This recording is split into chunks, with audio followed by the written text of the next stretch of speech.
नमस्कार, आप देख रहे हैं आई वॉच इंडिया और मैं हूं आपके साथ ज्योतिका। आइए रुक करते हैं खबर की ओर। पूरी होनी चाहिए अजीत की इच्छा, एनसीपी के विलय पर शरद पवार का बड़ा बयान। 12 फरवरी को होना था ऐलान। एनसीपी एसपी प्रमुख शरद पवार ने एनसीपी के विलय पर कहा कि दोनों गुटों को एकजुट करना उनके दिवंगत भतीजे अजित पवार की इच्छा थी और यह 12 तारीख को तय था। वहीं सुनेत्रा पवार के डिप्टी सीएम के पद की शपथ लेने का सवाल पर कहा कि उन्हें इसकी कोई जानकारी नहीं है। महाराष्ट्र के पूर्व डिप्टी सीएम अजित पवार की पत्नी सुनेत्रा पवार के उप मुख्यमंत्री के तौर पर शपथ ग्रहण की खबरों के बीच एनसीपी एसपी प्रमुख शरद पवार ने कहा कि उन्हें इसके बारे में कोई जानकारी नहीं है। बारामती में एक प्रेस कॉन्फ्रेंस को संबोधित करते हुए शरद पवार ने कहा कि उन्हें शपथ ग्रहण के बारे में मीडिया रिपोर्ट से पता चला।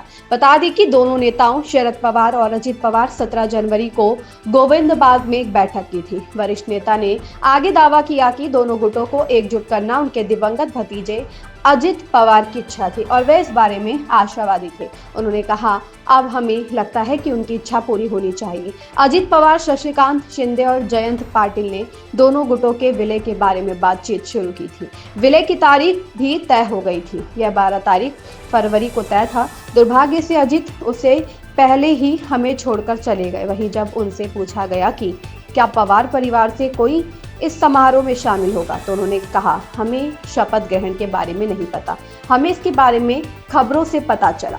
मुझे शपथ ग्रहण के बारे में कोई जानकारी नहीं है।